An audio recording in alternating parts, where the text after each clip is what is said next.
Anyway, it's just a structure in case I get so excited and we go totally off track, which I'm likely to do. You right? Oh no, it's me. I'm the one that yabbers. Okay. Okay, so Sarah Wolferston, welcome to the Travelling Through podcast. This is the Travelling Through podcast.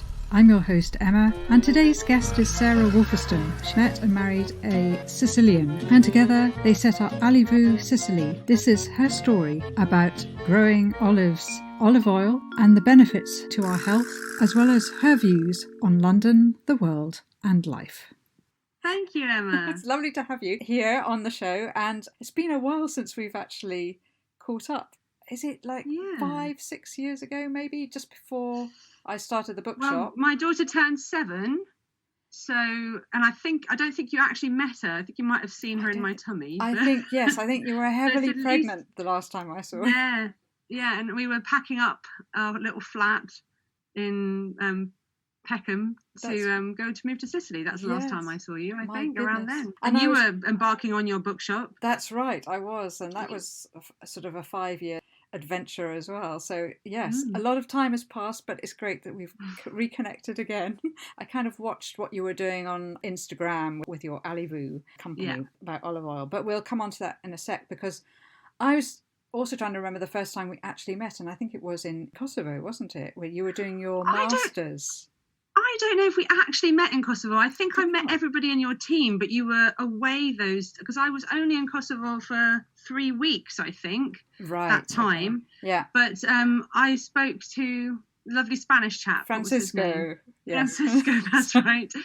And an Indian guy who was working for Indian Canadian. Yeah, that's right. UN. I've forgotten his name now. Gosh, that's right. And then he left actually, and someone else took over from him. But then we did actually meet in Strasbourg. And then when I did my because that was my kind of, I found out about the Council of Europe really during that internship, even though my master's going to be about the UN actually, and the UN in Kosovo, its mission. But when I got there, and of course I wasn't lucky enough to meet you, I met so many people who've talked about the Council of Europe, the Council of Europe, the Council of Europe. And like many British people, I kind of mishmashed the Council of Europe with the European Council or the European Union. And I learned about their standards, but we'd had a lecture, I think, on international standards, and it was one of a zillion organizations. So it was a real eye-opener. So I applied for the internship at the Strasbourg headquarters, and that's where we met. So I'd already sort of heard about you. Yes, on the great. And then I think I presented you with my MA dissertation, which sort of critiqued international organisations. You did. And the false dichotomy of diversity and universalism. And I think you were like, right, okay, this is kind of not what it's like when you're actually doing it. And I was like, yeah, I know. But, yes, that's true. But that's the thing, isn't it? There's the very cerebral theory of a dissertation. Yeah, exactly.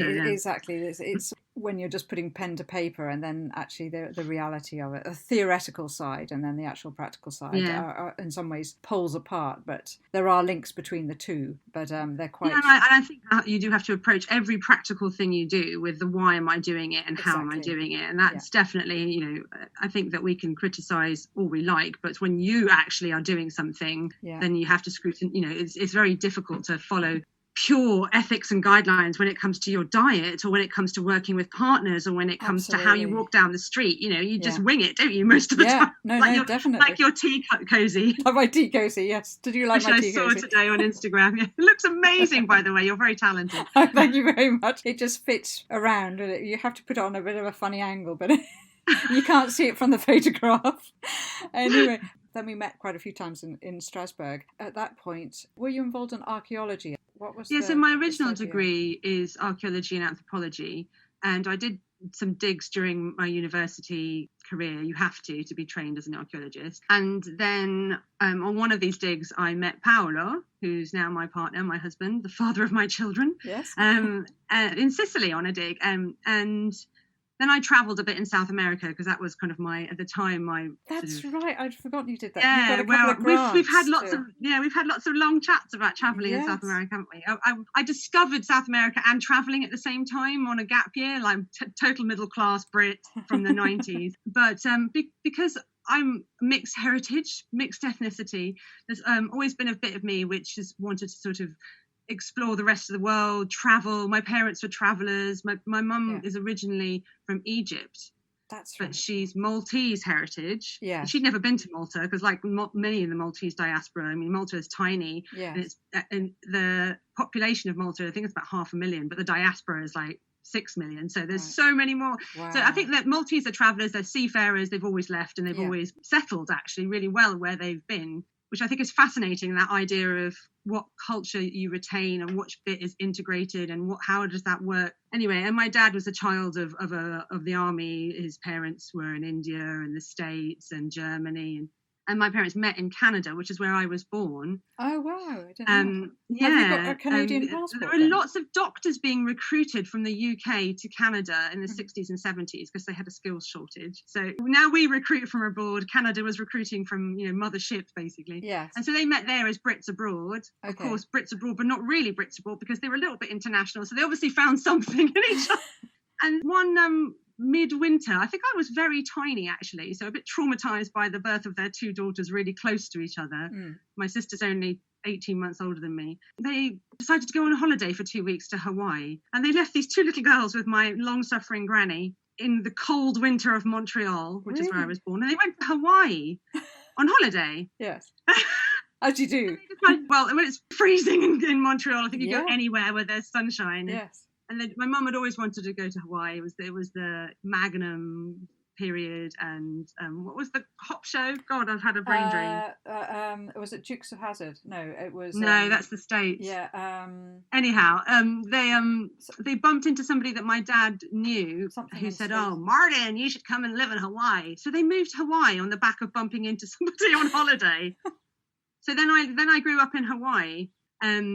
Very tropical, learning to hula dance. I didn't wear shoes. When we went on holiday in Britain, they had to buy shoes for us, basically, because we were constantly barefoot or in flip-flops. Fantastic. I came to Britain 2 or 3 times growing up to meet family, and that was kind of the home that was in my head was Britain, even though I didn't really know what it was like to live in Britain. Yes. Because I had parents who were constantly telling me, "Oh, well, in Britain, we wouldn't do it this way. These Americans." So they were othering the Americans because they were othered in America. So I think I was a bit confused by the time, I got to about 8 or 9, and they were saying, "Oh, we'll move back to Britain next year," and never did. And eventually, when I was 9, they moved back to Britain. I think it was the point where I was nearly 9, my sister was nearly 11. I think they thought, God, if we don't do it now, they really will be American. The other within. Have you got a Canadian passport though? I've got a Canadian passport. Yeah. Okay. Very multinational. And I've not been back to Canada since I was a wee little 1-year-old, Really? basically. I know. Wow. I've been gallivanting in other more exotic places, but I really must go back. But it's funny, like I only feel that connection to Canada when I meet other Canadians. It's weird, isn't it? Because I've not lived there as a sentient being. No. I wonder if I'd go back and feel something from the smell of it, or I've heard lots of stories, amazing stories about it. Okay. Anyway, I guess that kind of explains why I'm a bit of a smorgasbord and liked to sort of like many cultures and understanding cultures and where we all come from. Also, I think that island start made me think I'm going to find another island, another small warm island, not a cold, damp one. Well, Hawaii was quite warm, wasn't it? But I mean, I love Britain. I love Britain's climate as well. I've come to appreciate it in all of its wonderful, soggy complexity. But we do have, I think us Brits do have that kind of image of sort of utopia in the Med, don't we? It's the place we dream of. Yes, definitely. So when I went on this dig and met Paolo, I was kind of like, oh, this is amazing. And it kind of answered that lost bit of me, which had been island, and that bit of, so my mum and dad were very different in there. They were attracted to each other. They had similarities, but of course my dad was very stiff upper lip, British boarding school, army kid. Whereas my mum had this story of migration, but from this wonderful, she has such wonderful memories of Egypt and growing up in Egypt. Has she? Okay. That we heard a lot about that culture and about all the Maltese and the Greek and the Italians and it drew me that side of my heritage as well, because they are in a way opposite. You think of British, Britishness, upper class Britishness, and it's quite kind of stern and don't emotions, and whereas in your imagination the Med is the opposite to all that, isn't it? Definitely. And it has been a bit of a homecoming. Yes. So that explains why you have such an attraction to Sicily now. Yeah. As well. Yeah, definitely. It's definitely part of my soul, I think, is sort of wanted to be in the southern Europe area. Yeah. Yeah. So when you came back from traveling South America, did you go to university, or you were in the middle of university, or was it the end of university? So yeah, I did a stint in Chile before university and learned to speak Spanish, and absolutely loved the Chileans and Chilean culture, and I was really affected by their story as well, and what had happened to them over the last century, but specifically, the fall of Allende, Pinochet, all that stuff. I think that kind of really woke up my kind of the political side of because I was only 18, 19, you know. And then I went to university, and when I finished university, I had lots of scholarships and grants to go back to South America on digs. And I think I was at that time plotting to do a MA in international development and carry on the great adventure of traveling. And because much as I loved archaeology, I think I did digs in northwest Argentina and northern Chile.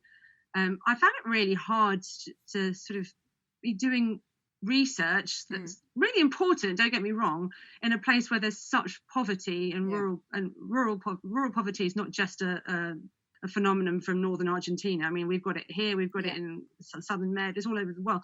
And so for me to sort of be indulging in my sort of colonial activity of digging up someone's past to tell them about it, this is your past, why don't you value it? I found it didn't sit well with me. Not that it's not important to do, but I just found I needed to do something that was more about people's contemporary needs here and now. So I thought I was going to do an MA, but in the meantime, MA in that, but in the meantime, I'd met Paolo, so my allegiance slightly swapped from Latin America to Italy. So when I got back from that, I was another sort of nearly a year of doing these little research projects.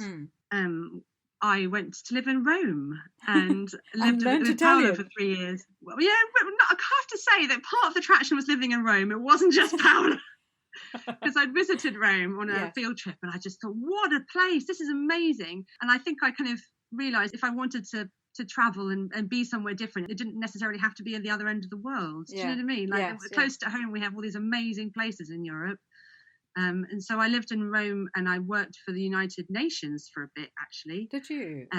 Yeah, I worked for the World Food Programme. Oh my goodness! Wow. So then I worked for IOM, the International Organization for Migration. Right. Okay.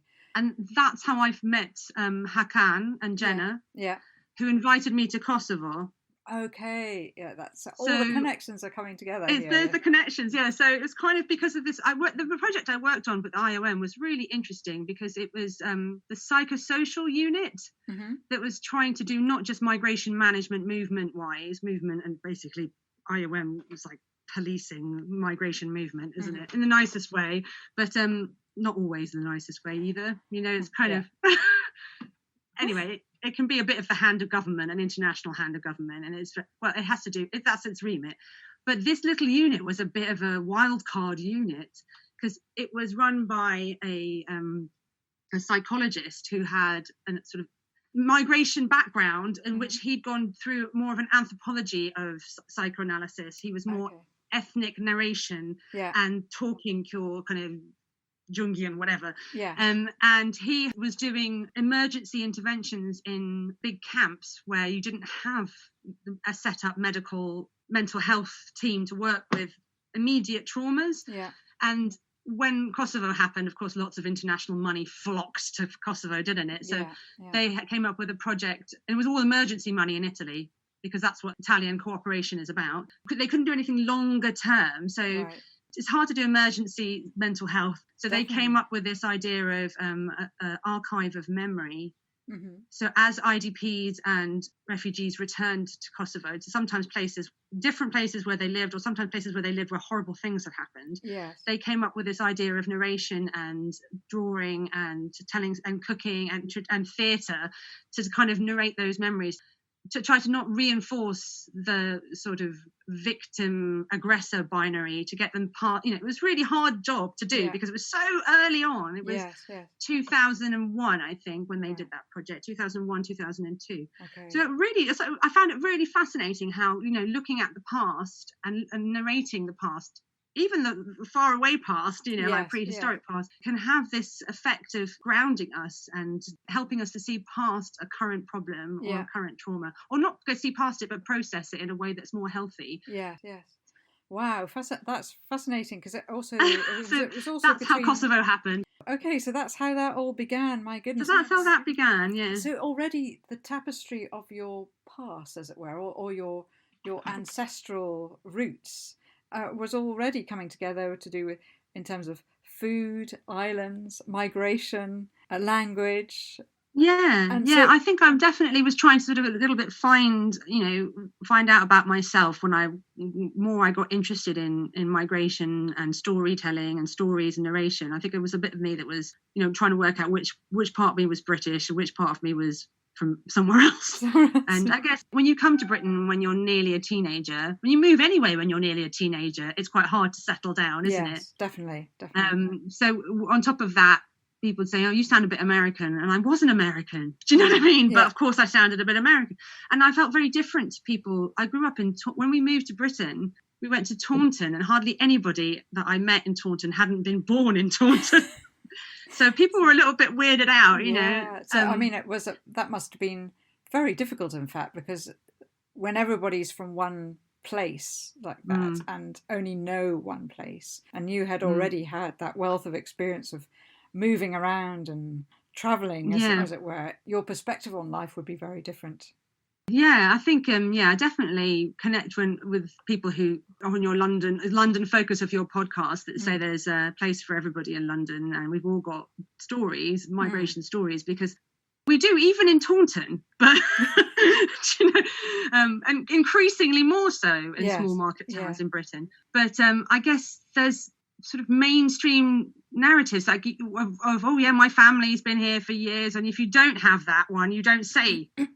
Exactly, yes. Or if you do, then you're running a gauntlet of perhaps intimidating people. I found that. I mean, I live in Malmesbury now in North Wiltshire. After Rome, we were 13 years in London, and we met up in London. That's right. When you left Strasbourg quite a lot. We were good at. It's funny how you're good at connecting with your tribe in London. Yeah. Because you kind of have to, don't you? It's so big. It is. That you kind of will travel 3 miles / an hour across London to meet up with people, and you keep those connections alive, because it helps you to survive the maelstrom of London, the chaos of London. You're absolutely right, and you're always trying to connect with people that you feel an affinity with, because that's important for your survival as well as how you live in a big city, I think. And it's rare that in a big city that all your friends or the people that you have an affinity with are all in one area, unless you as a group all move to one area, which is very unlikely. Which given like the varieties of incomes that we're on in London, and the way that London works, I know that there are mixed areas in London where there's a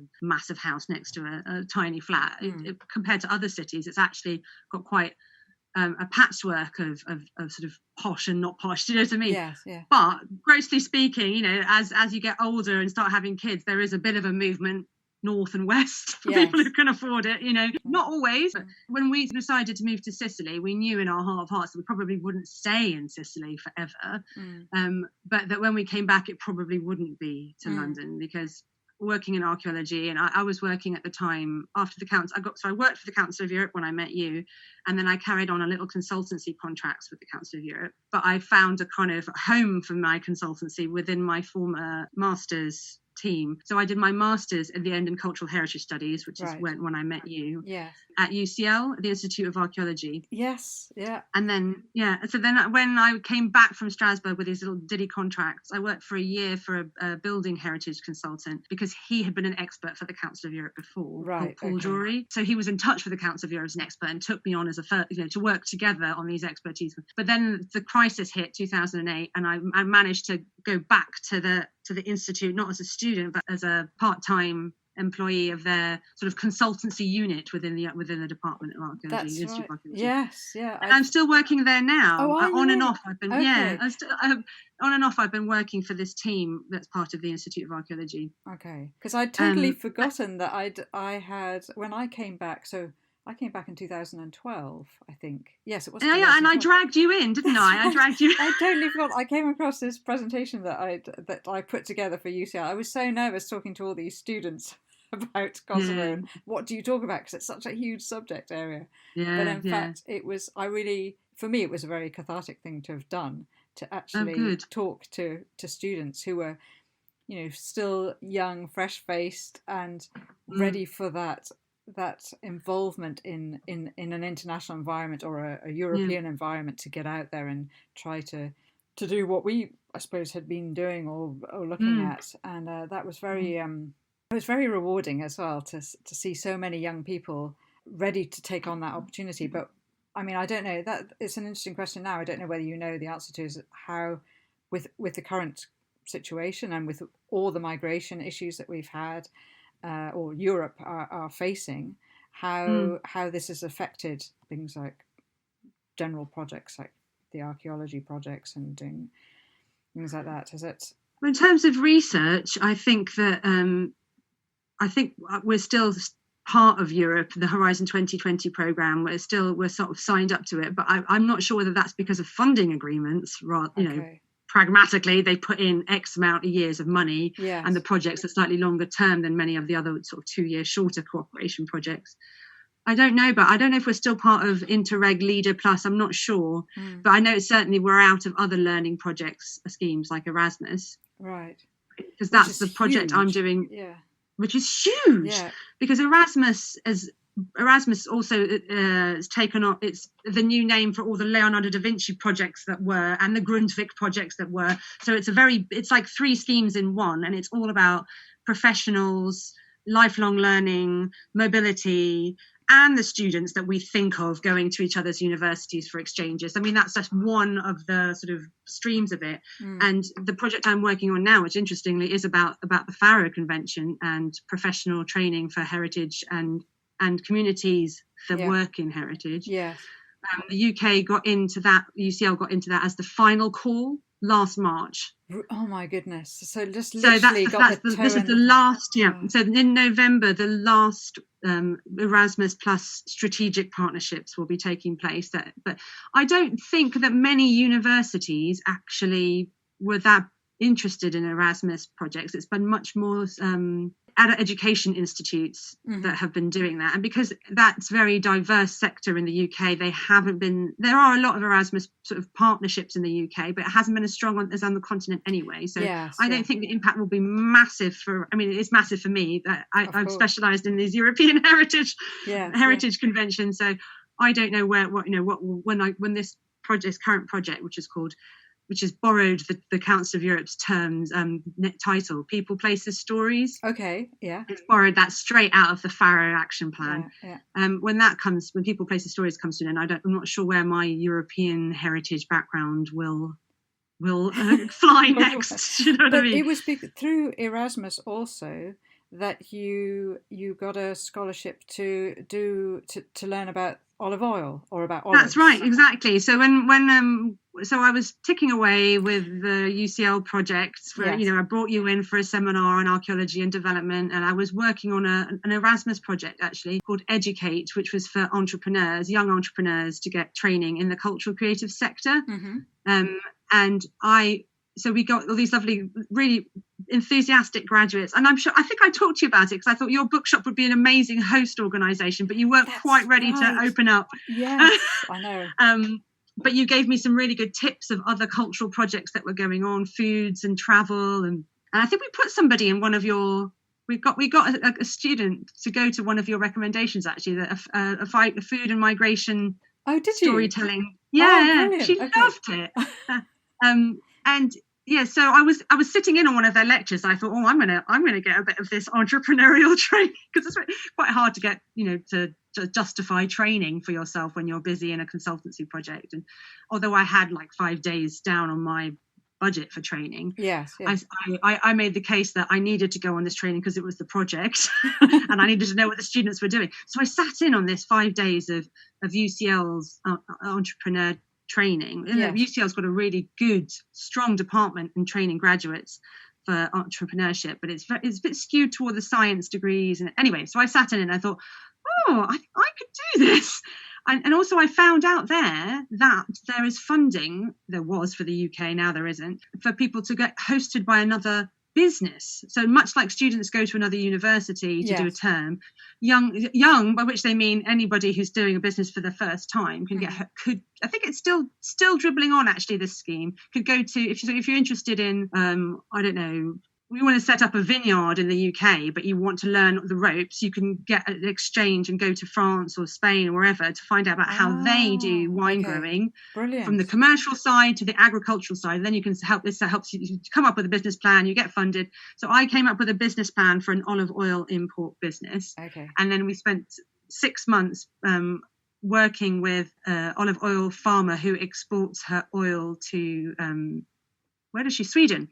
And so she showed us the ropes and we got funded to be in Sicily for 6 months, which was great because my maternity pay had was just coming to a close. So is that why, so sorry to interrupt you, but is that why you went to Sicily in the first place? So because you'd got that So we funding? went to Sicily in the first place because I said to Paola, when we've got 2 small children in London and we're both working, because we'll both have to work to be able to afford the childfare, we're going to go completely mad. So something's going to change. Something has to change. And he also, Paola looked after Elio quite a lot during Elio's first year because he was doing his PhD.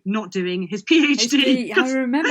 So I think Paolo has realised that he wasn't going to see our second child really very much with the rhythm that he had. I mean, out of the house, because archaeologists leave the house so early, they've got to be on site at 8 o'clock. Yeah. Okay. So, I mean, he would never see this child. So with paternity being so bad and he could have shared it with me, but that was really impractical. And yes. Yeah. And the costs would have been, anyway, we're leaving London. So I said, we better start looking for jobs. And of course, the Southwest was calling us because we knew that place better. We had friends here. And we just sort of floated the idea because we've been obsessed with our olive oil and trying to find a cheap way of getting our olive oil to the UK.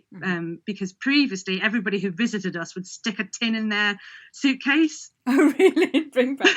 In fact, maybe we need to backtrack a bit on that as well. But about the whole olive oil thing and how that came about, because we've I'll backtrack. So Paola's family we're farmers, like small scale, tiny, little farm here, little farm there. But of course, Sicily's gone through a massive demographic change and a massive lifestyle change in a way in the last 50 years. So your grandparents went to school, finished school, which means they went till they were 14. Mm-hmm. My goodness. And then they got their trades went back to the farm. So Paolo's on one side, his grandfather was a butcher and had masses of land for his animals with his 7 brothers or 8 brothers. I can't remember how many were. I think there were 7 of them in total. And on the other side of the family, there were peasant farmers basically with a few fields. But his dad was originally one of 8, and then because he was called Cesare Ottavio, which means Caesar the 8th. Caesar because his family was good fascist family in the 30s. My goodness. Because agriculture was raised up and brought to a higher status in the South by Mussolini. Okay. So they were proud fascists, and he was the 8th one. So a couple of but all of his siblings were daughters. So they gradually, the father and mother decided just to educate the daughters, selling off the land. Right. So now they've got one field left from that side of the family, which has got olive trees on it. Right. So it's quite an emotional field for that side of the family because it's the one bit. Yes, it's your connection. Part of their right, Yeah. And they're a real example of sort of what's happened in Sicily over the last 50, 60 years as people have left the land, but they still have really strong memories associated with the calendar and what they did. But the land has enabled them to get an education, to leave, much like has happened in a way to many of us in the last 300-400 years ago in Britain, where people started getting trade and industrial revolution, going to cities, the north of Britain, So I think there's a very emotional tie to the food that families still eat from their land. So the majority of land is let out, or there's an agreement with a local farmer who plants a crop on it. So you have nothing to do with that crop. They get subsidies, the wheat goes somewhere else, but the trees, you still get the oil from your trees. So that becomes kind of like a holy grail of foods, because of course it's used in absolutely everything in Sicily. There's no other oil in the house. I think the average in Italy is 13 litres a head. A year. All right. When I think in the south, particularly my family, you could probably, my Sicilian family, double that, triple that. So we were getting this precious oil that was getting brought to us in suitcases to Rome, and then to when we moved to London, to London. Yes. And then you couldn't carry liquids on airplanes anymore. Of course. So you plugging it back in the airport. Yeah, just open my 5-litre tin, Emma. Bathe my body in it like the ancient Greeks. Exactly. So slither so onto that was the a plane. problem. It's a real problem. And of course, everybody who came, so about that time of, it was sort of post 2005 that people started raving about olive oil everywhere in the world. Yeah. Because I think that some initial studies on its health benefits had grown in scale. A lot of EU funding going into this because of EU oil lobbies. So, everything has got a reason, hasn't it? But there were a huge increase in the number of health studies about it, from going from 20 people to thousands of people, proving how healthy olive oil was for your heart, for diabetes, cancer. All of these claims you're not really necessarily allowed to make. But there's so much now that says that olive oil has got a magic ingredient compared to the next most equivalent seed oil. So lots of seed oils have a good balance of fats, omega-6, omega-3, have lots of antioxidants, have lots of, lots of them are up there with olive oil in terms of a good style of fat and good content. Yeah. But there is something about olive oil, I think, which gives it that extra punch. Partly because of the way it's made, I think, as well. Anyway, that's another podcast. So people were tasting this oil, and again, I think around then we were having a bit of a wave of back to the land, river cottage style, like learning to grow. It was, how these things come in cycles, don't they? Yes. And so I think we were really romantically taken by that idea of our olive oil, which is such a high value commodity within the family, within the culture. And the fact that we were trying to leave London, where we felt out of control of so many things in terms of the cost of living and well-being. And so we said, okay, let's go to Sicily. We've got a house in Sicily that we could sort of resuscitate, because you can't sell houses in inland Sicily, or people are giving them away. Right. That's another podcast, the €1 house scheme. Yes. Exactly. There's such depressed economies that people are giving away houses because it costs them more to pay tax on their house than it does that they could ever get income from it, even renting it. So there's an empty house that Paola's family couldn't sell. And we said, well, we'll move to it. And then we can decide, we can apply to jobs in the UK from there. Yes. Or if we can make a go of it with olive oil business, we can try to do a bit of olive oil business. We had no idea, really. We just had 2 small children and we were exhausted. So we wanted family around us. Yes. And so that's how it came about. It's quite accidental. Let's just go for a few months and see what happens. But when the Erasmus funding happened, and we met this lovely lady who set up her olive oil business, she's called Dorda Farm in Sicily, Vincenza. She's recommended that we do a few courses and that we read a few books. And we were totally smitten by olive oil culture, head over heels with it. We did a pruning course, we did a tasting course, we visited any agronomist who could fit us in to talk about olive oil farming, because we wanted to plant 2 new groves. We considered applying for anyway, we just took it to the nth degree. And this was all happening, you could do all these courses in Sicily? Yeah. And all in Italian, or were they in English? Okay, yes. So you need your Italian. Yeah, do you know, I think there are some expensive versions of all of the above in English, but expensive. Yeah. And because we were there for a year and a half, we saw them, we researched them, and we thought, gosh, we're not going to spend £2,000 a head on this. There's a parallel set of courses which are funded by the government, but they're all in Italian, that you have to fight to find out about, And we found out about the local one in Sicily, and they said, it's starting next month. We'll send you details in the next couple of weeks of the start of the course, but we've got your name down, we've got your booking. And then that was postponed for 6 months. So, how can you do that from the UK? I mean, this is why, people spend $2,000 on expensive courses, because the dates are set in stone. Yes, it definitely will go ahead, or you get your refund. Yeah, exactly. Okay. So we did this course and we got totally obsessed, but also we ran out of money and realised that you can't sell olive oil to Sicilians because most of them have their own. They have it themselves. Yeah. So we've got to sell this olive oil to British people, and in the meantime, we thought that probably the most sensible place for the children to go to school and for us to have an income that wasn't just olive oil and or tourism, we would have to come back to Britain. So we came back, but not to London. And actually it was a good decision, but I think we were a little bit, I think we knew what we were getting ourselves in for, in a sense that, because I grew up in Taunton and I know the Southwest, but it has been a real shock. I can imagine. Shock to our systems to be somewhere small, but there's pros and cons to everything. I mean, I think you can over idealize rural lifestyles, can't you? And it's good to be reminded that life is life everywhere. Here it's just muddier. And it's and I think also it's down to community too, that feeling comfortable within the community that you're living, and if you don't, then as it's such an important part of life, if you possibly can, you move to where you do feel comfortable. And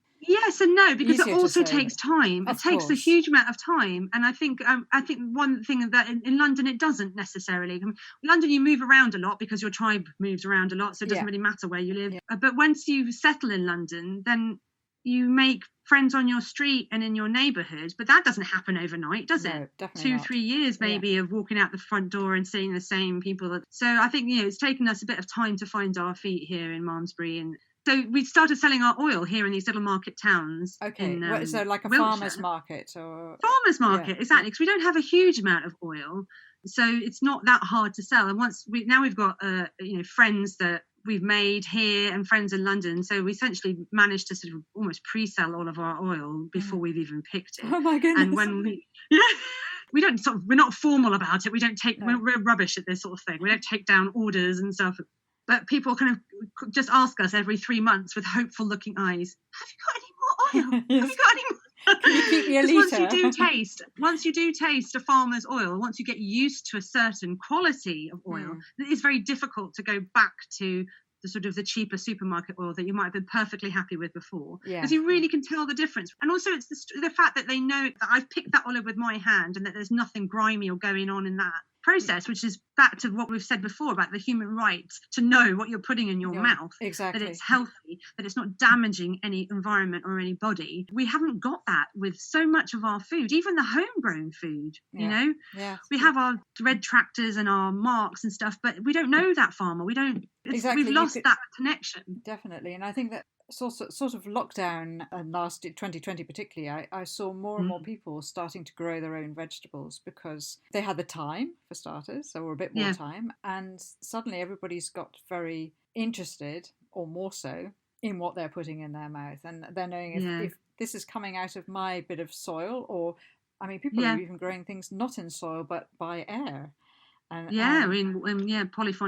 water as well. Yes, exactly. So I think that hits. The pandemic has brought into relief our concerns about our health, even though the virus is connected to the food system, isn't it? Of course it is, but not in our homegrown food system. Yes. But the impacts of it has been very much telling on our own homegrown food system, and we realise how reliant we are on big supermarkets. Yeah. And we don't. And there's something that's, whilst you can kind of keep your blinkers on, that's fine.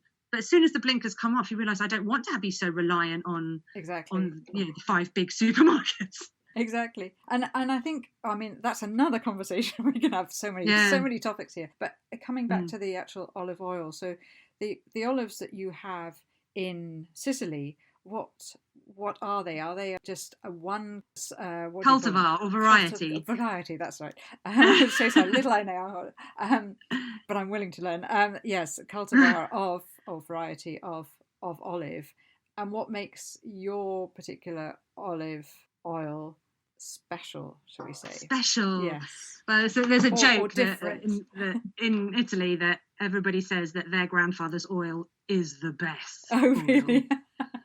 Because it's a matter of taste is a funky thing, isn't it? I think we understand taste in the frontal lobes of our brain, which is very close to where we hold all of our emotions and very early memories. Like the conscious bit of our brain. So when you taste something and it's familiar, then it takes you back to those early memories of feeling safe and secure and familiar. Yes. So sometimes on the olive oil course that the tasting course that we did, there's a lot of concentration in the beginning of the course on identifying defects, because I think it's something like 70% of olive oils in supermarkets, this is where I get slammed a libel case, are not extra virgin. When they're blind tested by qualified tasters, they are identified. So without any sort of knowledge bias, because you don't know what you're tasting, 70% of them are no longer, even if they were at the start, extra virgin. So when you do a course, you just spend a lot of time working out defects, because if an extra virgin olive oil, even if its acidity is fine, if it's done cold and all the, followed all the rules, at the point when it was bottled, it could be extra virgin. They can fall away quite quickly from that standard, right, because of storage issues. Anyway, so you have to work out how to taste the most basic defects to be able to tell that. Yes. If it has any defect, rancid, musty, earthy, there's all sorts of kind of things that can go wrong in the milling and bottling and storage process. Then it's not an extra virgin anymore. Right. And it also has to have, this is the second part of the course, it has to have the 3 qualities of olive oil, yes, which are fruity, bitter and pungent. And so if those are out of sync, if you've got one defect and not one of the qualities, you can't call it extra virgin olive oil. And so those go quite quickly as well. If you leave your bottle on the shelf in a supermarket or out the back and it gets affected by heat or light, then it can no longer. So 70%, that's really high. You could be buying quite an expensive bottle and it's still not extra virgin. Yes. And extra virgin has got all that punch in it, that special 1% of the content of the oil has got all the polyphenols, all the antioxidants, all the vitamins. So what makes ours special? Well, I like the taste of it because, as I said, it's the taste that I remember. And yes. On our course, there was a lady who in the first half was tasting all these rancid oils, which is the most common defect because it's gone off. The acidity has got high. It's gone. And she said, oh, this tastes like our oil at home. So she's used to rancid oil and that's familiar to her. Right. Rancid oil is not very good for you. No, so no, whether you like it or not is irrelevant. So you have to train your brain to recognise the quality. Yeah. So she did, by the end of that week, she was like, okay, I get it. These do taste nicer. So I think ours has the qualities and no defects. I'm pretty sure. Otherwise, we've had it tested. You have to have it tested, not just chemically tested, but also a taste panel, a qualified taste panel has said that, yes, this is extra virgin. We don't have much. And so luckily we sell it really quickly, because another thing is you can't sit on olive oil for a long time. So what makes extra virgin olive oil good, different, is that it's fresh. You have to have it fresh. Yes. The EU says you have to put 18 months as a best before, which is not used by. Yes. And they put that on when you bottle it, not when it's made.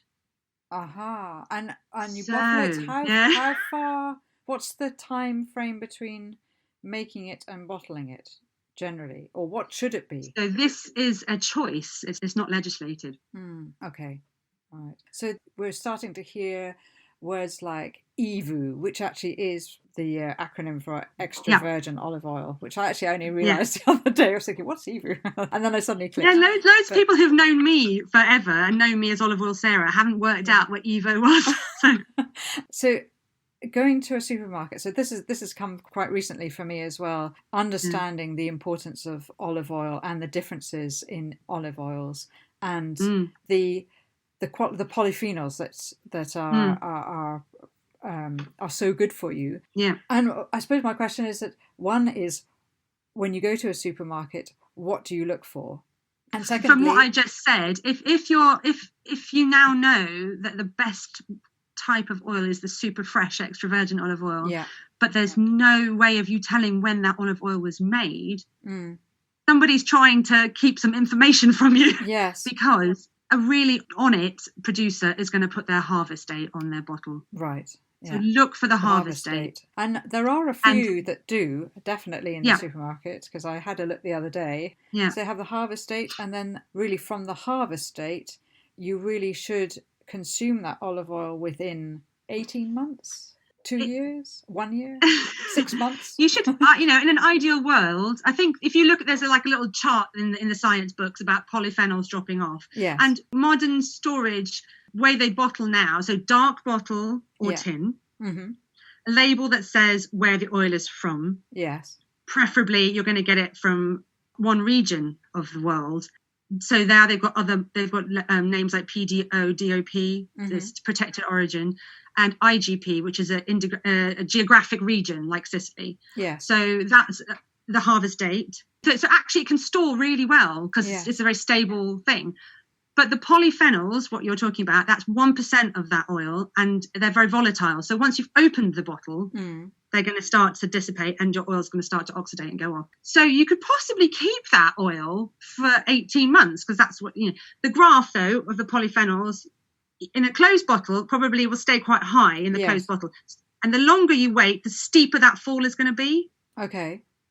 So then it's kind of like a maths game. Anyway, the point is, once you've opened the bottle, whether it's 6 months old or 18 months old, the quicker you can finish it, the more benefit you're going to get. Okay. And you keep the bottle shut. You keep it away from heat and light. Heat and light, yes. But then you're just positioning yourself on the curve because a fresher oil will hold the polyphenols better once opened. Yes. And older oil will lose them quickly once opened. Right. So there's no benefit of you buying. So one of the oils that I'm doing a tasting for a travel company. I was going to. This is really good. So we would definitely want our listeners to get onto. Yeah, if you Google Sarah Wolferston olive oil or find me on Instagram as Alivu Sicily, I'm going to be doing a talk on extra virgin olive oil and trying 2 oils, one from Spain and one from Greece, on the 27th of February. So I think you have to sign up by the 26th on Context Travel's website or find Alivu Sicily on Instagram. I will put the links in the show notes so they can get to So that. One of the oils I've bought, and I think you've had it as well, Emma, is has been discounted because it's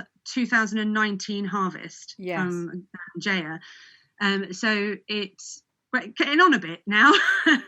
They've basically, when you see a discounted oil, it's old. But I've picked it on purpose because I want to see when we open it whether we can still taste the qualities. Yes. And I think you can still taste the qualities, but then you'd be trying to use that oil really quickly. Yeah, definitely. And that goes back to, in the US and the UK, we use less than 1 litre per head a year on average. See, now that's like a 500 ml bottle, and now because I'm only using olive oil in absolutely everything, cakes, salads, everything, even in the morning, no butter, I'm putting olive oil on my sourdough bread. Good for you. Literally, and it's completely changed my taste buds, and food tastes so much better. But I would say between the two of us, we consume that bottle within 2 weeks maximum. So we're getting through it fairly fast. But you're not far off what we're doing. So we would have a half a litre bottle between 4 of us in 4 days, 5 days. Yeah. And there's double amount of us, isn't there? But this is a mental game, isn't it? In terms of you look at a bottle that's $9.99 and $12.90, you think that's really expensive. Whereas at the bottom of the shelf, they're $3.29 and $5. But then when you think of a bottle of wine, and you wouldn't buy a $2.99 bottle of wine, you'd buy at least a $10.99 bottle of wine if you want a good one. And you drink it in an evening. Yeah. And a bottle of wine you'll drink exactly in one evening. And if you think of a bottle of olive oil that still has its properties like polyphenols and antioxidants and everything else, it's worth it because you're putting something that's actually good into your body. But my question to you is actually also with the ones that are low quality, lower priced, and clearly they don't have the polyphenols and antioxidants, or do they have some? Is it? I think that I would still possibly use that rather than another seed oil, to be honest, because that's the question. Does it just become like the base? Does the olive oil still have a quality in the sense that it's a basis for then what you're cooking, but it doesn't have the power property, shall we say, of a more expensive olive oil? I think you're right. I think that cheap tin of oil or that cheap see-through bottle of oil, in a way, you might as well get the sunflower oil. Yeah. Because that's very good for you as well. Some seed oils have exactly the same balance of fatty acids and omegas as olive oil does. Mm-hmm. So there's a lot of argument about olive oil not being as healthy. You see the other seed oil people saying it's not as healthy as they say it is, and what's all the fuss about? Whereas, I disagree. But I think once you get to the cheaper end of olive oil, then there's probably no difference between that. Although there has been scientific research saying it's better to cook in a olive oil rather than extra virgin olive oil than another oil. But I think you're starting to kind of get between a really subtle difference. What worries me about those cheaper oils is that they might have defects, and then you're doing yourself harm by having a rancid oil. Do you see what I mean? Like, because it's bad for you to have something that's gone off. You wouldn't have gone off butter. I go, oh, well, it tastes the same. I'm cooking in it. It's rancid butter. I'll cook in it. No, exactly. You're cooking in something that's gone off. And in which case we're coming. The other thing is the price point is really relevant to how that product has been farmed, and they're not all. Olive oil is not all made in the same way. Extra virgin olive oil is not all made in the same way. So the intensive, super intensive farms are very damaging to the land and biodiversity. But that's how they manage to make it cheaper, because they're harvesting tons of olives in a day, and they're milling tons of olives at once, producing thousands of litres in mega mills. So they might pass their sensory and chemical analysis for being extra virgin olive oil, but the environmental impact is really large. Olives traditionally have been grown on the rubbish land because you couldn't grow anything else there. Really?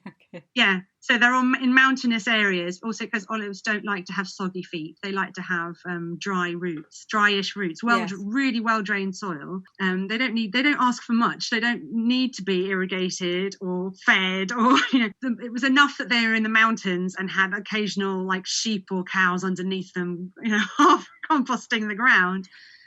But now, partly because of the Common Agricultural Policy and the attractiveness of olive oil, super intensive farms are just about overtaking traditional farms in terms of the quantity of the hectares and quantity of oil being produced. Wow. And super intensive farms are not great. No. So when you think about, cheaper, we want everything to be cheaper. Why is olive oil so expensive? It's so much more expensive than the equivalent organic whatever. I find it really hard to have that argument about oilseed rape, cold press organic oilseed rape, because of the environmental impact of rape. Exactly. And the suitability of that for our diet. And I don't actually like the taste of rapeseed oil, and everything that I've tried to cook in it tastes weird, but maybe I'm going to be done for saying this. I've got to say, I'm with you there. I kind of wanted to like it because I'd heard so many nice things about it. But I think that if it doesn't enhance your food, then and also it's quite a damaging winter crop that has lots of problems associated with it, then I would go for extra virgin, but traditionally farmed extra virgin, because I know that the environmental impact is lower. It might be more expensive, but then you're paying for the environment. That's the cost of the environmental resource in a way that you're paying for, and also people's livelihoods and traditional farming communities, and these hilltop farms are abandoning their groves because it's so expensive to pay for labor to farm and these trees. So that's a real shame, because when you think of olive oil, you don't necessarily think of super intensive groves. No, you don't. That's why I think, that's the long answer to why I think our olive oil is superior, because we farm in a regenerative way. We've stopped ploughing our fields. They used to plough them in spring to cut back all the weeds which compete with the olive trees. Also because there's a fire risk associated with these weeds, because Sicily, there's forest fires and groves burn down all the time. They just plough the top half meter, 20 centimeters. Okay. But that soil gets lost down the slope with heavy rainfall in summer, which is becoming increasingly frequent because of climate change. So and there's been lots of EU studies on this as well, backing it up. So we shouldn't plough as much as we have, if at all. So now the weeds get cut back, and basically we're encouraging grasses to grow there, which will be mown down and left in situ. And that helps to hold the soil. To stop the soil erosion, exactly, and to feed the soil. So, and we're small scale, and a lot of olive groves are less than a hectare, 2 acres. So unless those people can find a way of selling that oil through their mill at a good price, they can't afford to look after those trees. No.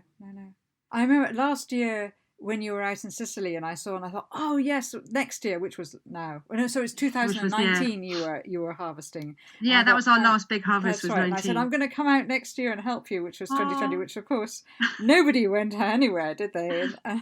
Did you? And we didn't have a great harvest. So who harvested your olives?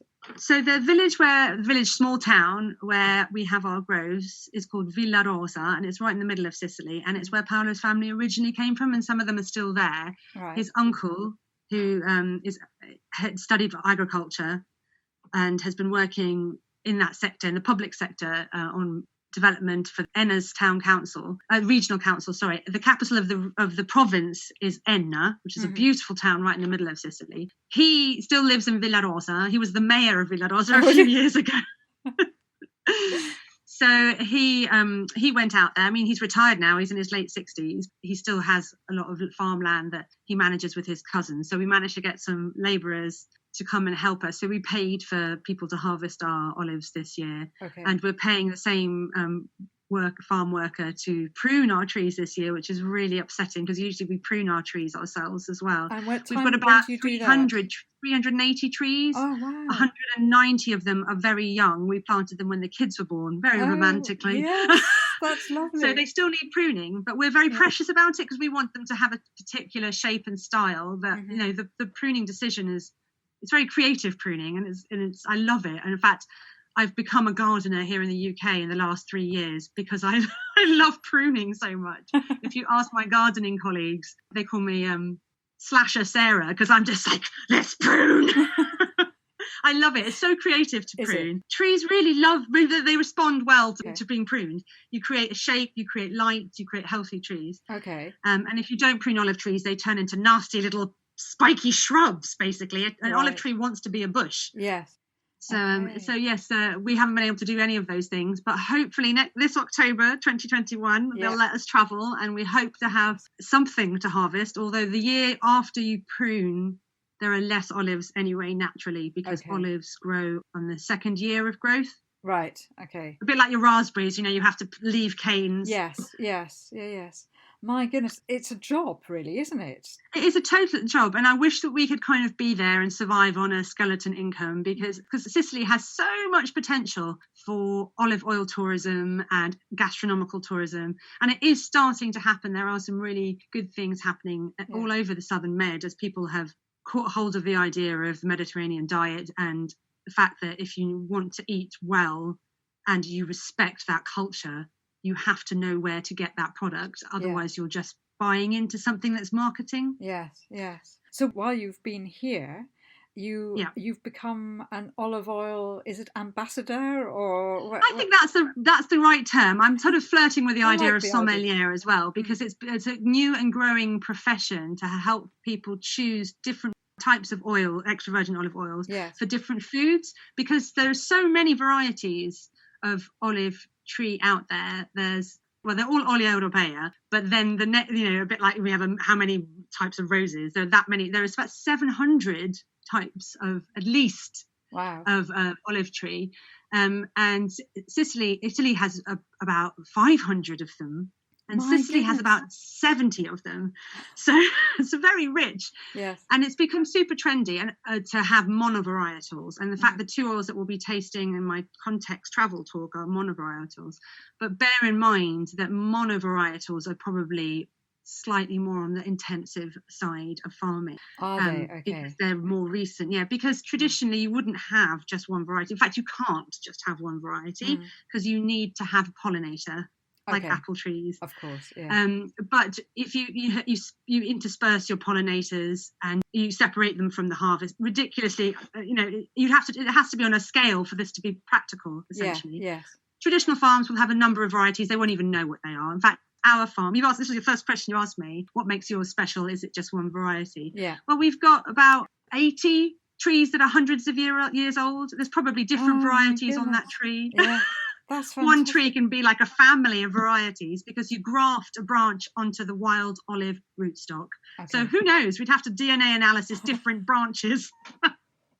But that's not going to happen. That is the beauty of each individual farm. Everyone will have its own taste. So I think that's part of part of the enjoyment of having olive oil is that there is exactly. no one. And what's the sort of the weird thing about supermarket food is that we want to have a variety of tastes, yet we want the food to taste the same, so you know what you're buying. And it's actually the opposite is the case, because my olives, so the ones we planted, we know what they are, but basically we know for sure that all of our olive varieties are Sicilian, because nobody would have brought trees from would have been pointless to bring trees from somewhere else. They're local, they're from the nursery down the road, or from that person over there who had some spare trees. And in our grove, some trees will produce more one year and others will be resting. Some will have fared better against the olive oil fly and some will have dropped, depending on when they come to maturity, because they all come to maturity at slightly different times. So my oil will taste different from year to year. It will have a broadly familiar taste of Sicilian extra virgin olive oils, which are light to medium strength in terms of that bitterness, pepperiness, fruitiness. And they kind of are unified they taste of fresh cut grass and green tomatoes. That's basically Sicilian olive oils with changes, but they will change year on year. So so when you have my oil, you'll recognize it, but it could be different this year compared to last year, and that's genuine, that's authentic, that's how it should be. Your one courgette tastes different to the next one from the same plant. Well, exactly. I mean, that's organic growing, really, isn't it? And it's going. We've kind of been conditioned almost by the supermarket that everything has to be a certain shape, size, and if it doesn't, then there's something wrong with it, whereas it's actually the other way around. So in a supermarket, if you want to kind of start finding your way around olive oils, knowing how to buy it with a dark tin or bottle with a label that has a harvest, looking to see where the olives come from. If you wanted to start getting a bit of a vocabulary in your brain of taste, then you could try. It says my battery is going to run out in a minute. Just a second. Yeah, sure. You could, if you start with some monovarieties to get a taste for them, but find at a farmer's market or online producers who bring their own olive oil across, and there are a fair few actually. And try their olive oil. Once you kind of know what the monovarieties or the PDOs, DOPs, IGPs taste like, and that's a mark of quality. Then switch to buying direct from the producer as soon as you can. And form a relationship with them, and they'll tell you, look, I didn't get a harvest this year. If they always have olive oil, be suspicious, because they're a year. Do you know what I mean? That shouldn't be. That doesn't happen. Yeah, exactly. Or if they say, we haven't got enough this year, I'm sorry, but my friend, or you'll find 2 or 3, and you'll always have enough. And don't lay it aside. Use it. Don't keep it. Use it fresh. And if you're stuck for a period, 3 months you don't have any oil, or that year you don't have any oil, then go back to the supermarket and go back and try some PDOs and IGPs. Have 4 or 5 bottles on the go at once if you can face it. Actually, at the moment we do. We have 4 on the go. Well, exactly, because then you're like, actually, this is totally different from it. Learn to taste. And if you can't follow me, Google it, because there's some other people who do the basics of how to taste. Don't taste it with bread. Don't at the beginning. Taste it on its own, and then taste the same food with different oils. And that's what sommelier training is all about. So since we started selling it at the markets, we stopped selling at markets, but I missed talking to people about what it means to taste an extra virgin olive oil, what you should be looking for. Because it's not that hard, actually. And I would surprise people. I would say, come and have a shot of olive oil, but you've never had a shot of olive oil, to get them to come, because people would be like, no, it's 11 o'clock in the morning. I've just eaten. I'm like, what are you talking about? I'm just asking you to have a sip. It is a high calorie. You do get quite full with olive oil, which is quite nice. If you need a snack, it's probably healthier for you to have bread and oil rather than cheese and crackers. You know, like you fill up really quickly on it. So they would be tasting it and be amazed that with me at 5 minutes saying, warm it up, sniff it, slurp it, breathe out, feel it on the back of your throat. Those are the qualities. Can you taste something that's a little bit like paint stripper or sweaty socks? That's a defect. Or sometimes I would bring the end of a I can't even say the brand, but the 2 or 3 brands that are always super cheap at the end of the supermarket aisle. I would bring them from the end of a tasting that I'd done with some friends and say, try this one. This is a really cheap. You probably have this one at home for cooking, don't you? Don't cook in it. Please don't cook in it. and they would taste that really kind of unpleasant, sweaty, or they smell it. I don't want to eat that now. Yeah. And you can really quickly smell and taste a good extra virgin olive oil, and then you can start to taste the other ones at the supermarket, or taste the Borough Market olive oils, or the Stroud Market olive oils, and know that actually that person is doing a legitimate thing, and not just marketing you a lifestyle. Yes. No. I think that's interesting, because I mean, olive oil would be the last thing you think you have to actually do a tasting on, but in fact, when we start talking about it, it makes perfect sense that you have to. And then you should taste anyone, like you taste a wine and say, does it taste off? And if it does, don't drink it, don't use it. The olive oil marketing industry has very much adopted some of the wine mentality, because 30-40 years ago wine was horrid, basically. It was only a few really nice wines that nobody could afford, but now we've got much more knowledgeable. But I think in the same sense with wine, how you've got your favorite whites and your favorite reds, and you do think, oh, we're having this meal tonight, maybe I'll have that white, not that white. Or maybe you don't. Maybe you're just like, oh, I'm having fish, I'll have white wine. Yeah. But you've got 3 or 4 favorites. Exactly. I think obviously if you said that to a wine sommelier in a restaurant, they'd hit the roof and say, no, you need this particular wine for this particular dish, because that's a taste combination which enhances both the experience of the wine and the food. You're like, okay, maybe in a restaurant, but at home. Yes, exactly. So olive oil sommeliers are, that's what an olive oil sommelier profession is trying to do. They're trying to sort of introduce themselves into the world of fine dining, for not just fine dining, but basically fine dining, and say, this particular year, this Grand Cru olive oil, because they're really borrowing exactly the same terms, this Grand Cru olive oil is particularly good with this pasta dish or this meat dish. I think that can almost intimidate people of not knowing which olive oil to have with what food. Yeah. Because olive oils aren't, they do definitely do it, try it. But I think once you've got your 3 or 4 oils that go well with legumes or soups or meat or on your bread, you possibly don't have to go too mad with the whole sommelier. Exactly. So coming on from that food idea, so what if you had to name 3 foods or 3 things that you enjoy eating or drinking with olive oil? Excuse me, I'm losing my voice. What ought it to be? It's a hard question, because as you said earlier, the Mediterranean diet has olive oil in everything. Yeah. But we really love putting it raw onto our soups or our lentils, because honestly, you get this aroma of the oil and the food tastes so much nicer, because you've got this fresh vegetable taste coming from it that maybe wasn't in your leek and potato soup or your lentil soup. And so I think that's really satisfying, because it makes you think, oh gosh, this olive oil is making my food so much nicer. You just drizzle it over the top then? Oh yeah, I read something on Instagram yesterday. It was nice. Pour, don't drizzle, pour. And I love that, because one of the things that I noticed on my market stall experiences, where somebody would buy my oil in December and then they'd walk past me in June, and I may or may not recognise them. I go, come and try my olive oil. Have you tried real extra virgin olive oil? And they go, oh, but don't you remember? I bought a bottle in December. And I'm sorry. Oh, we've got so many faces. So you must need some more. And they go, oh no, they hadn't finished it. Pour the olive oil. What do you mean you haven't finished it? Once you've opened it, you've bought yourself a treat. Yeah. Why you wouldn't have £10 bottle of wine sitting on the counter for 4 days, even with the vacuum pump. Like you're treating it like treat it like it's your treat, but don't hoard it. Yes. I know perfume, a lot of mums, isn't it? Exactly. I know a lot of mums from the school run that have bought our oil, and they say they hide it from their husbands. Because their husbands will literally glug it, and I said, well, just buy more oil next time. Your husband, you should be happy that your husband is doing. Yes. So I love it on soups and legumes.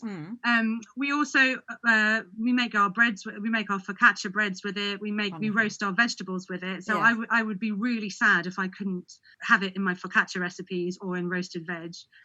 And then we haven't done too much making our cakes with it, I have to say. So although I hear that's a really grand thing to do, but bruschetta is the obvious thing, isn't it? When you chop up tomatoes, garlic and mint, and then have your bruschetta. Another dish which would not work with any other food, any other dressing, is orange salad. So in the winter, there are so many oranges in Sicily, you're falling over them.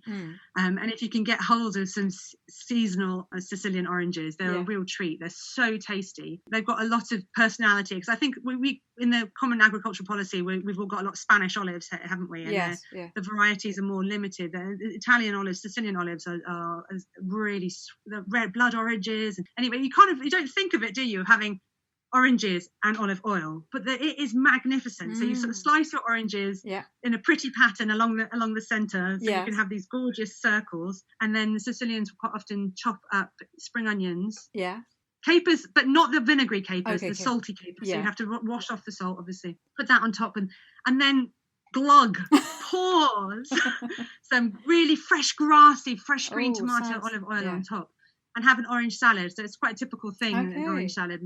It's amazing. And that wouldn't work without, you can't put dressing or mayonnaise on that. It can't be anything else, Yes. I think the only orange salad I've had is orange, and then finely slicing with fennel is lovely. Yes, that's another fennel. The fennels in Sicily are a sight to behold. They're amazing. Yeah. So another recipe is the fennel salad. Yeah, they quite often at the end of a meal will just bring out a bowl of fennels. Oh wow! Cleaned and cut, just entire huge. And then you get your fennel instead of getting your apple or your and just eat the entire fennel. And it's one of the biggest things that surprised me about the Mediterranean diet, is that without fail, the fruit comes out at the end of the meal and everybody takes 1 or 2 pieces of fruit.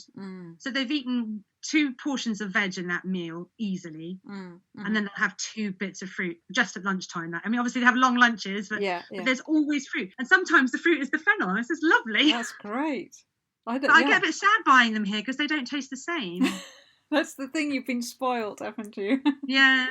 Yeah, so that's the tragedy again of not being able to grow your own and not having the weather, actually the climates. Not having the weather. I tried growing fennels last year in my allotment and it didn't work. And the other thing, which is quintessentially Sicilian, is aubergines and peppers. That's when I said the roast veg, quite often we'll treat ourselves to aubergines and peppers in the summer, just because, even though they're not as big or as cheap as they are in Sicily, it's just because it's, and pesto. I think that's another big thing, that if you have a really nice, if you're making your own pesto, then don't stint on the extra virgin olive oil. Yeah. So to make pesto, I get one of those little either the tub that the handheld blender comes in. Yes. Or if you've broken or lost that, then a little plastic measuring jug. Yeah. And I would take the whole plant from the supermarket, the small one, the big one, probably the small one, let's say, all of its leaves, apart from the tiny ones, I will put in there. Yeah. 1 clove of garlic, some salt and pepper, some pine nuts, like the bottom of your palm of pine nuts. Yeah. In it goes. And then, so that's quite full, that jug by this point, with all these ingredients. I would hold the oil.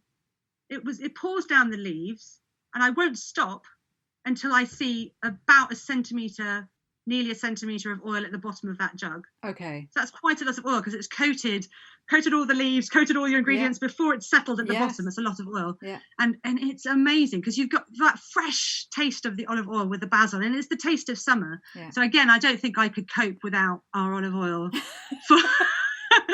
when I'm making pesto, and we make it every week in the summer. I know you can get basil plants in winter, but it just doesn't feel right to me. It's not the same, is it? Not the same. So it's a summer dish for us. So in the winter, lentils and soups. Yes. And focaccia and roasted root veg. And in the summer, pestos, roasted Mediterranean veggies, and of course salads all the time. We don't make a dressing. That's another thing that we do quite a lot in Britain, and we're experts in covering the taste of our olive oil with vinegar and oregano and salt and pepper and a squeeze of lemon. And by the time you've done that, you shouldn't probably have bothered with the extra version. I mean, at least you're getting the health. But no, I'm wrong. You're getting the health benefits of the extra virgin olive oil, but you're not tasting it. So if you've got a bottle of oil that you think, oh, well, that was an interesting experiment, don't really like that, then do your complicated dressing with that, because you won't taste it. Salads in our household don't have any vinegar. It's just our oil, salt, and pepper. Brilliant. And sometimes with a little bit of homegrown oregano on top. Oregano? How do you say it? Oregano. Yeah. There's so many ways of saying it. Oregano. Oregano. How do they say it in? Is that how they say it in Italian? That's how they say it in Italian. And I think it's oregano in the States, isn't it? Oregano, yeah. Oregano, yes. Yeah. But yeah, I can't unlearn that. Sorry. So that's the best. I think, like oil, salt and pepper, and a bit of oregano on your salads or for your bread. Like, I think that's the most common way that we eat it anyway in our house, is bread and oil. Yeah. Classic. Yes. Delicious. But on bread, salads, veg. This is why when people say I can't get through a bottle of oil in 6 months, I think, what are you doing? What is it? What are you cooking with? Yes. And there's so many chefs now that are showing their dishes throughout the year that are olive oil based. If you follow hashtags on Instagram, chefs and EVOO, you will see them tagging their dishes. And that's a great thing, that chefs are starting to say, not just, use olive oil. They're saying use extra virgin olive oil, because there's a massive difference. So olive oil is the cruddy oil that they can't sell as extra virgin, that hasn't passed the test, i.e. it's got defects or no qualities. When you taste qualities, you're tasting the polyphenols. So if there are no qualities, there are no polyphenols, basically. Yeah. So they get that oil and then they heat it and strip it of its defects with petrol-based solvents and hexane, all those nasty things, to make it a dead oil. So it's literally just fatty acids then. And then they add a percentage, I think it's gone up, to make it harder to do. It used to be a minimum of 1% of extra virgin olive oil, but now it's 8 to 10%. They add 8 to 10% of extra virgin olive oil to their dead oil that once had something to do with an olive. What a waste of the extra virgin olive oil instead of bottling it as absolutely. The if product. They didn't put that in, it would taste of nothing. And before in the years when olive oil fraud was ripe, so that luckily it's got better in the last 15 years, they would, and I think some people still do this, colour the olive oil with carotene, because it's stripped of defects, it doesn't have a colour anymore. And add chlorophyll. They'd add chlorophyll to make it green, and they'd add carotene to make it taste of something that's not just, to fool people, essentially, that they were having something that was good.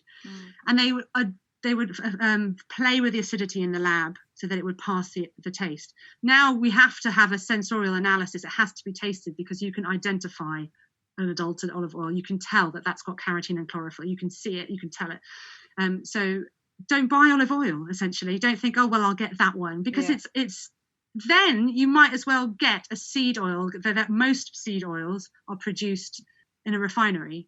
So get that instead at £1.50 rather than go through, rather than drinking create a market for olive oils. Yes. And the confusion, and that's the thing, the confusion between those two products. I think until the 1960s, most olive oil was olive oil, because it was late harvest, it was sent straight to the refinery, because we didn't have necessarily the culture in the majority of the world to know what extra virgin was anyway.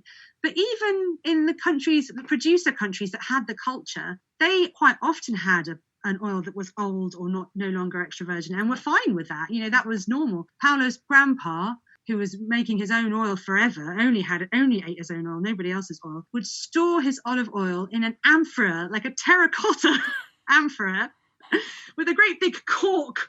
Air is an enemy of olive oil. Yeah. And sometimes if it didn't taste nice anymore, unsurprisingly, because it's in an amphora with a cork lid, he would put half a lemon in it. The culture of olive oil has changed enormously since the 1960s and 70s, since they've introduced different milling techniques, since they've been able to do things in a clean, hygienic way. Yeah. So when we say, they've known for centuries how good olive oil is in Italy and Greece, yes, but, there's also ways and ways.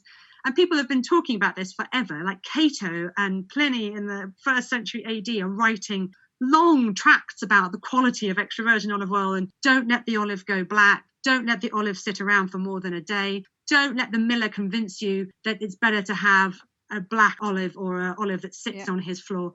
Do it green, do it straight away. And so even 2,000 years ago, they knew how to make an olive oil that was healthier and tastier. Right, interesting. But some of that knowledge has been lost, and luckily it's come back. Okay. That's okay. So I'm sure you're going to have to cut down lots of this anyway. We've been talking for an hour and 20 minutes. I know. We should. So, Sarah, I think we should probably wrap up the podcast chat, because it's been so fascinating, and I've just learned so much more about olive oil. And I'll make sure the podcast listeners get the links to your website, Alivu Allievo Sicily. So Allievo means olive in Sicilian. So allievosicily.com. Right. And on Instagram, we're Allievo Sicily. And Allievo is ALIVU. And you have links to your Saturday discussion on both those links as well. Yeah. Fantastic. Well, Sarah, actually, I did have one last question for you. If you could live anywhere in the world, where would it be? Yeah, it would definitely be Sicily. Would it? It would definitely be Sicily. You'll be going back there to live there permanently at some point, do you think? Yeah, but you have to have a get out of Sicily in August clause to that contract. It's very hot. It's very hot. July, August, September are very hot. So unless I'm living on a boat or can be regularly dunked in water during July, August. Yeah, because that year and a half we lived there, I really appreciated the British climate more than I can possibly. Because you can't go out. I mean, you go out at 11 o'clock, 10 o'clock, and it's already too late because you just bake. Yeah. It's so hot there. It's so hot. That would be my ideal, because I miss my olive trees. I love going to the field. I love looking after each and every one of them. There's so much I could do. We could do so much more. We have a great link with Paolo's family out there and friends who we can ask to help us and pay them, which is fair enough. Part of the trickle down effect of selling our oil here is that we can afford to pay for labour and not abandon our trees. But I would love to live near my trees and have more Sicilian sea, but it is really hot there. And there's a lot of Sicilianness and Sicilian ways of life that you have to adapt to living in Sicily. So you've got to make sure if you do think of living somewhere in the Southern Med, that you take off your rose tinted specs, buy an olive grove. That's a good start, because Yes. I would love to help you. Get in touch with me if you want me to buy you an olive grove. Together we'll make amazing oil. Fantastic. I think I could be your first in the queue for that one. You've already hoodwinked I'll help me. you buy a €1 house and an olive grove. And then, happiness can be found. It's so exciting making olive oil. It's such a lovely way of growing anything is amazing. But the good thing about olive trees is they basically do it all themselves. You really don't have to do very much. There are key moments in the year which you have to look after them, but they don't ask very much of you. Yeah. Especially if you're doing it bucolic, romantic olive trees that are well spaced, proper trees. Yes, wonderful. Well, Sarah, I'd just like to say thank you so much for coming on the Travelling Through podcast and just explaining so much to us about olives and olive oil. You're welcome. And, as you can probably tell, I get super excited talking about olives. Well, I've been totally hooked, I have to say. And it would be just wonderful that come October, November, when you're harvesting in 2021, even if it's just a few. There will be a few. It would be wonderful just to come out and maybe do an update podcast out there in Sicily. That would be great fun to that would be great. And then I could show you some €1 houses as well, just to tempt you. Well, yes, I could be very well tempted, as you know, from my conservation background. What Sicily needs. What Sicily needs is really sensitive people to go and help it have a more sustainable, to join forces with the many Sicilians who are trying to do this, to have a more sustainable way of living in rural areas, because it's really beautiful out there. Yeah. If you haven't been to inland Sicily, it's absolutely gorgeous. The landscapes, and that's proper Sicilian life as well. By the coast, it's wonderful because but it's quite touristy and developed now. Yeah. So if you're looking for the true soul of Sicily, then go inland. Go inland. That sounds great to me. I will see you there in October, November 2021. Fantastic. To my podcast listeners out there, I hope you've enjoyed this podcast and you've been inspired by what Sarah has had to say. Please check out the show notes, and if you're interested on Saturday to tune in to her workshop, come tasting, please do so. She'll be delighted to see you there. Otherwise, there'll be more coming out next week, but until then, take care and thanks for listening.